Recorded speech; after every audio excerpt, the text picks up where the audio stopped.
Hey everyone, I am Ken Gonzalez. Today we're taking a step back in time to explore one of the most significant landmarks in Philippine history, the Aguinaldo Shrine in Kawit, Cavite. This is not just a beautiful heritage site, but a place that holds the story of the birth of the Philippine Republic. So, why did I choose the Aguinaldo Shrine for today's vlog?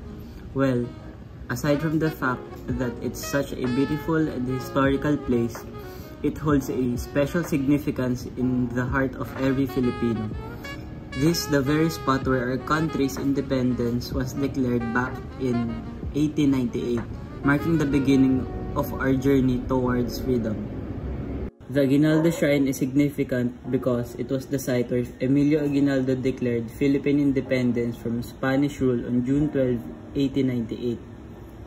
Marking the birth of the first Philippine Republic as Aguinaldo's former residence.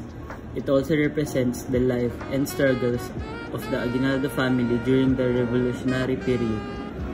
The shrine is a powerful symbol of Filipino nationalism and freedom, preserving historical artifacts and memorabilia related to the Philippine Revolution.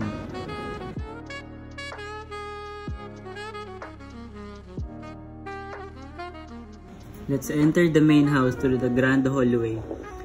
The space is adorned with antique furniture and period pieces that gives a glimpse into the life of Aguinaldo and his family during the late 19th century.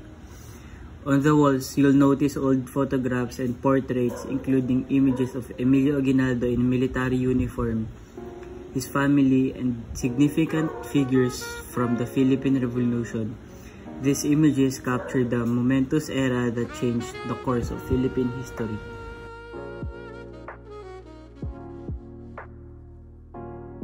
As we explore the Aguinaldo Shrine, it's important to understand its deep-rooted historical significance.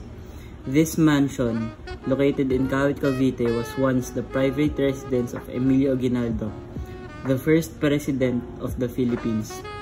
The home is best known for being the site of the Philippine Declaration of Independence on June 12, 1898, where Aguinaldo proclaimed the nation's independence from Spanish colonial rule. As we move, you'll find the historical gallery. This place holds an impressive collection of memorabilia from the Philippine Revolution, including swords, military uniforms, and letters written by Aguinaldo. These items provide insight into the revolutionary movement that led to the founding of the First Republic in Asia.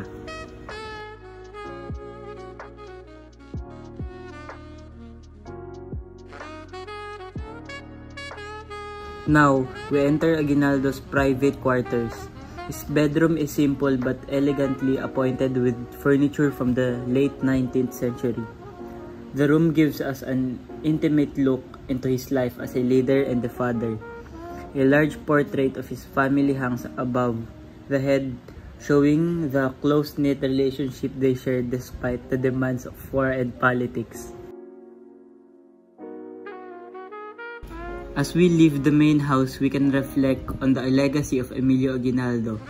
This shrine not only stands as a testament to his leadership, but also a symbol of bravery and sacrifices of countless Filipinos who fought for independence. Outside, the garden area is a peaceful place to reflect. The lush, greeny, and well-maintained paths serve as a reminder of the calm after the storm of revolution, a time when the Filipino people could look forward to the future of a sovereign nation. As we conclude our journey to the Aguinaldo Shrine, we're reminded of the courage and sacrifices that won our nation's freedom. This historic site stands as a powerful symbol of independence and a call to honor our past by building a brighter future. Thank you for joining me today. See you in the next vlog. Mabuhay ang Pilipinas!